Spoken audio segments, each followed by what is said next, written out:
Հայ-ամերիկյան առողջության կենտրոնում կարող եք անցնել կրծքագեղձի, վահանագեղձի, ներքին օրգանների եւ գինեկոլոգիական, ինչպես նաեւ բջջաբանական, հյուսվածքաբանական լաբորատոր ախտորոշիչ հետազոտություններ։ Գործում է նաեւ ստոմատոլոգիական կաբինետ։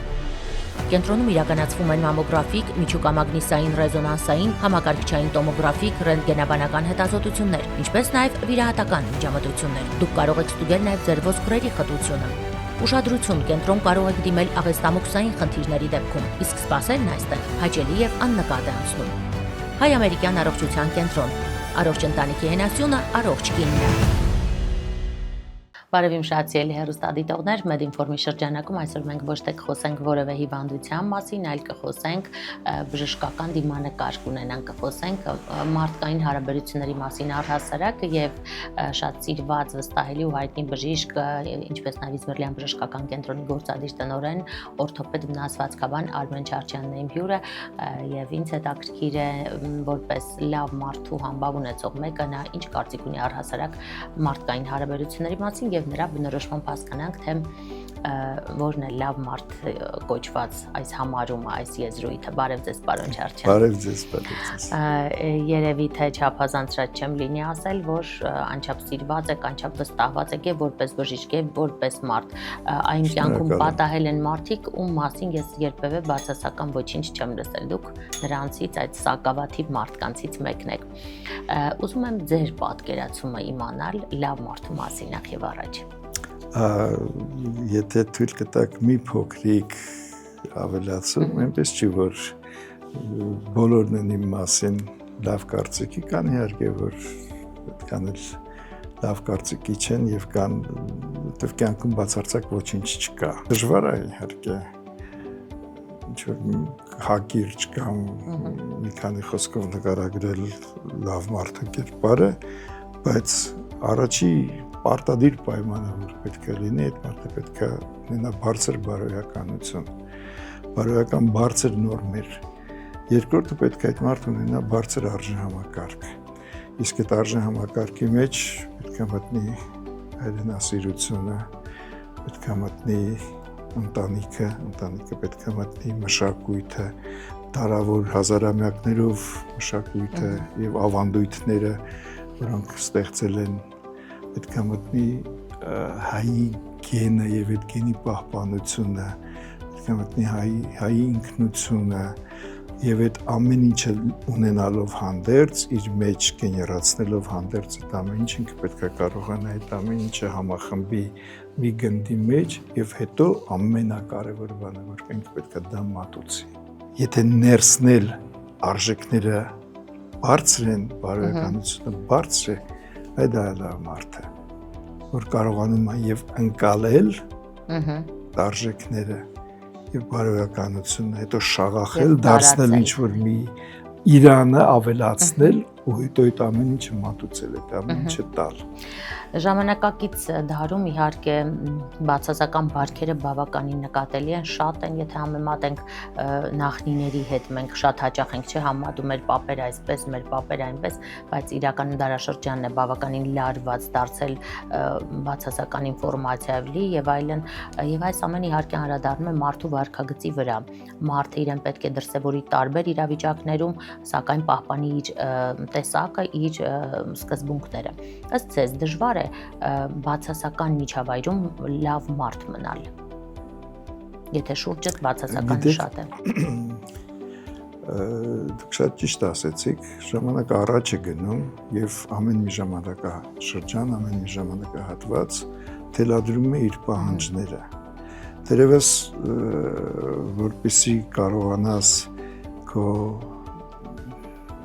մինիմալ ինստինկտները ապահովել,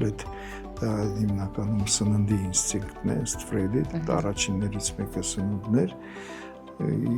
երկրորդը առաջնությունը, երրորդը արդեն մյուս ինստինկտը։ Որպեսզի կարողանաս այդ ինստինկտները ապահովել, դու պետք է ինչ-որ բան վաճառես քեզնից, քո բարոյականությունը կամ մարդիկ փողի հետևից շատ են ընկնում։ Այսօր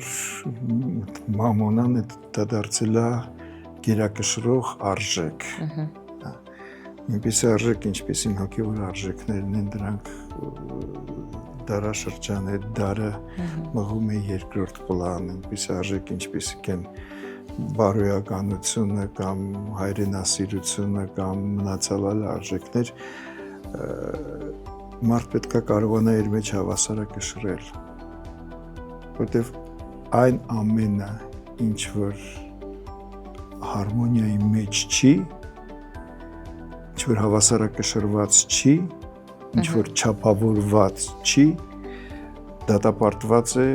պարտության, դատապարտված է անկման։ Մարդ պետք է կարողանա իր մեջ հավասարակշռել, ինքիր հետ հարմոնիայի մեջ ապրել։ Այո, դա շատ կարևոր է։ Այդ ամենակարևոր բանն է։ Հետաքրքիր է, բժիշկները մեզ թվում են, ինչպես նախկինում փոքր տարիքում ուսուցիչները, այո, փոքր-ինչ այլ խավ, այլ տարբերվող մարդկային նաև որակներով, հատկանիշներով, այնպես դուք նշեցիք, որ պետք է միշտ հավասարակշռված լինեն։ Կա այնպիսի իրավիճակ, երբ դուք վիրահատարան եք մտնում շատ բարկացած, ենթադրենք ստրեսային իրավիճակում, հետաքրքիր է այդ իրավիճակում ինչպես է կարողանում բժիշկը իրեն դրսևորել եւ սառը գլխով կատարել այդ կյանքի հետ առնչվող բարդ գործողությունը։ Այո, իհարկե, տենց բաներ եղել են, չեմ կարող ասել, որ շուրջ արդեն 40 տարուց ավել է ես վիրահատում եմ, 42 եղել են տենց իրավիճակներ, որ լարված, ջղայնացած, շատ էմոցիոնալ ֆոնով, բայց վիրահատարանը ինձ համար դա խորան է, երբ որ բարձրանում ես խորան, դու ամեն ինչ մոռանում ես, երբ որ ես մտնում եմ վիրահատարան, ինչ հոգեվիճակ ուզում է լինի ինձ մոտ, ես ամեն ինչ կողք եմ թողնում, ես կտրվում եմ, ես անջատվում եմ այս աշխարհից։ Դուրում վիրահատությունը ավարտելուց հետո կարող է դուրս գամ եւ արդեն խաղաղություն իջած լինի վրաս։ Այն լարվածությունը, այն նյարդային վիճակը արդեն անցած լինի։ Ու տենց պետք է վերաբերվել, բոլորը պետք է վերաբերվեն դրան, երբ որ մտնում ես վիրահատարան, դու ամեն ինչից պետք է կտրվես, պետք է ամեն ինչ որ կա թողնես վիրահատարանից դուրս։ Պարոն Չարչյան, եթե այսպիսի թեստ կազմեին, որ ըստ որի ընդունում են աշխատակիցների, ընտրում են ընկերներին, ընտրում են բարեկամներին, այդ թեստի մեջ ինչով կառաջնորդվեիք, ինչ որակի մարդկանց կբացառեիք ձեր շուրջը։ Ինչ որակի մարդկանց կբացառեի։ Այո։ Դավաճանությունը առաջի հերթին, մարդ պետք է վստահ լինես, մարդու վրա դու պետք է վստահ լինես։ Երկրորդ մարտնչող տգիտությունը, այսինքն մարդը տգիտ է, բայց ինքը չի հասկանում, չի ընկալում իրան որպես այդպեսին, ինքը գիտուն չի, ինքը մարտնչում է քո հետ, մի բան էլ կռիվ է տալիս, որ չէ ինքը ճիշտ է։ Առաջինը դավաճանություն, մարտնչող տգիտություն, երևի այս երկուսը։ Այո, մնացած որակների հետ երևի։ Մնացած որակների հետ կարող ես համակերպվել, կարող ես ուղղել, կարող ես ինչ-որ փորձել ընկալել եւ այլն, բայց այս երկուսը անհնար է։ Շատ հեռուստադիտողների որպես լավ կերպար, հետաքրքիր բժշկի եւ մարդու կերպար, նաեւ լավ ընկեր, ինչպես ձեր ընկերներն են շատերը փաստում ձեր մասին, նաեւ հետաքրքիր թե դուք ընկերության մեջ ինչն է կարեւորում ազատ ժամանակը, ինչով եք սիրում անցկացնել։ Այդ ձեր ընկերներին ինչպես եք ընտրում, դրանք պատահաբար ձեռք բերած ընկերներ են, թե հատուկ ուշադրություն եք դարձրել նրա այս կամ այն բնավորության գծի կամ պահվածքի վարքագծի վրա։ Ծնողներին մեզ պարգևում է Աստված, Փառք Աստծո, ընկերներին ընտրում ենք մենք։ Այդ լավ ասացված կա այդպեսի։ Գիտեք, իմ ամենաքաղցր, ամենալավ ընկերությունը դա դեռևս դպրոցական ընկերությունն է։ Դպրոցից եկած ես իմ ընկերները մեծ մասը դպրոցական եւ ուսանողական ընկերներն են։ Հետագայում ես եւս շատ լավ ընկերներ եմ ձեռք բերել, աշխատանքային ընկերներ, բայց լինելով հանդերձ իմ աշակերտները, իրանք ինձ հետ դարձել են ընկերներ։ Դա շատ մեծ բան է, շատ Եվ կարծում այդտեղ նախ եւ առաջ ձեր ներդրումն է։ այդ նաև իրանց որակն է, եւ իմ ներդրում, եւ իրանց որակ։ Եվ հետաքրքիր նաև կնոջ կերպարի մասին ձեր պատկերացում, այ կնոջ մեջ ինչն է կարծում, որ պետք է կարևորել։ Շատ կարևորում եմ խելքը կնոջ մեջ։ Եվ ես այն շատ երջանիկ տղամարդկանցից շատ քիչ, բայց շատ երջանիկ տղամարդկանցից մեկն է, որ արժևորում եմ իմ ընտանիքը, իմ կինը։ Շատ խելացի է, շատ նրբանկատ է։ Մենք մեր հուզական ֆոները կարողանում ենք ինչեւ ամենայն դեպս կարողացել ենք կիսել իրար հետ։ Մեր աղջիկը այսօր հիանում եմ 15 տարեկան աղջկանով, բայց 99% դա իր մոր դաստիարակությունն է։ Այո, նրա ներդրումն է։ Ընտանիքի ընկալումը շատ կարևոր է։ Կնոջ կողմից ընտանիքի ընկալումը, ընտանիքը պահողը կինն է։ Տղամարդը բանավոր սուրդա։ Դրսի տղամարդը ընտանիքը ապահովողն է, բայց ծուխը ծխացնողը կինն է։ Այո, եւ կցանկանայի մի փոքր էլ խոսենք ժամանակակից այն բարքերի մասին, որոնք ձեզ զայրացնում են, որոնք ձեզ դուր չեն գալիս եւ իհարկե ցանկալի կլիներ, որ դրանք փոխվեին։ Այնինչն է, որ կարող է ազգակործան լինել, մարդակործան լինել։ Ինչպիսի բարքեր եք շուրջը նկատել։ Սուտը կեղծիքը դա անընդունելի բարքեր են։ Դավաճանությունը դա նույնպես անընդունելի բարք է։ Գիտեք, ազգային արժեքներ չընդունելը, չգնահատելը, չարժևորելը, դա նույնպես դավաճանությանը հավասարազոր ինչ-որ բան է, ազգային ինքնությունը ուրանալը։ Մեր զրույցի վերջում, պարոն Չարչյան, կցանկանայի ձեր խոսքը, ձեր խորհուրդը հղեիք բոլորին, եւ կանանց, եւ տղամարդկանց, այ ինչի վրա դարձնել ուշադրություն ինքնակատարելագործման համար, ինքնադաստիարակման համար,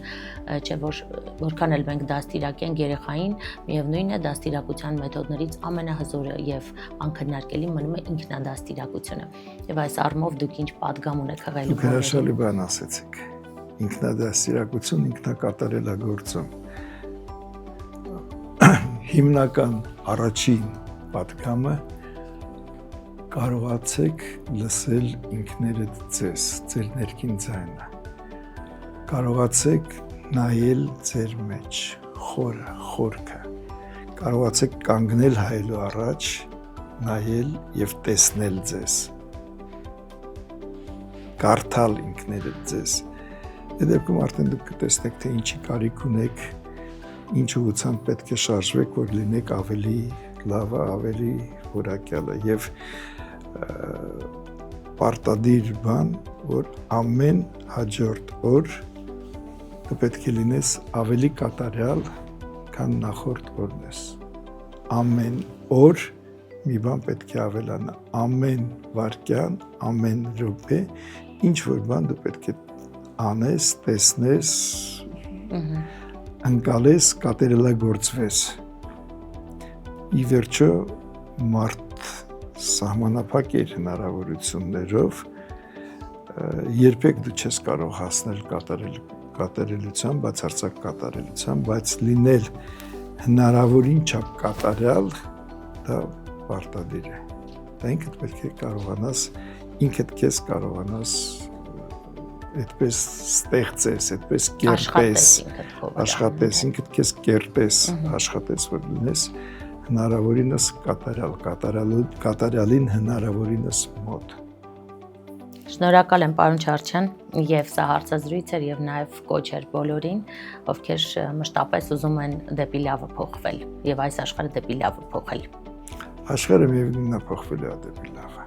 Ես էլ եմ ձեզ շատ շնորհակալ։ Եվ այս լավատեսական նոտայով էլ ավարտենք, իսկապես աշխարհը կփոխվի դեպի լավը։ Շնորհակալ եմ հետաքրքիր հարցազրույցի համար։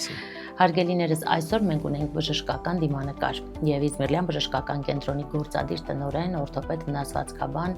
բժշկական գիտությունների դոկտոր պրոֆեսոր Արմեն Չարչյանների զրուցակիցը։ Այսքան այսօրվա համար։ Հետևեք մեր թողարկումներին եւ վստահ եմ այնտեղ կգտնեք ձեզ հետաքրքրող բոլոր հարցերի պատասխանները։ Կհանդիպենք։ Հայ-ամերիկյան առողջության կենտրոնում կարող եք անցնել կրծքագեղձի, վահանագեղձի, ներքին օրգանների եւ գինեկոլոգիական, ինչպես նաեւ բջջաբանական, հյուսվածքաբանական լաբորատոր ախտորոշիչ հետազոտություններ։ Գործում է նաեւ ստոմատոլոգիական կաբինետ։ Կենտրոնում իրականացվում են մամոգրաֆիկ, միջուկամագնիսային ռեզոնանսային, համակարգչային տոմոգրաֆիկ, ռենտգենաբանական հետազոտություններ, ինչպես նաեւ վիրահատական միջամտություններ։ Դուք կարող եք ստուգել նաեւ ձեր ոսկրերի խտությունը։ Ուշադրություն, կենտրոն կարող եք դիմել աղեստամոքսային խնդիրների դեպքում, իսկ սպասելն այստեղ հաճելի եւ աննկատ է անցնում։ Հայ-ամերիկյան առողջության կենտրոն։ Առողջ ընտանիքի հենասյունը, առողջ կինն է։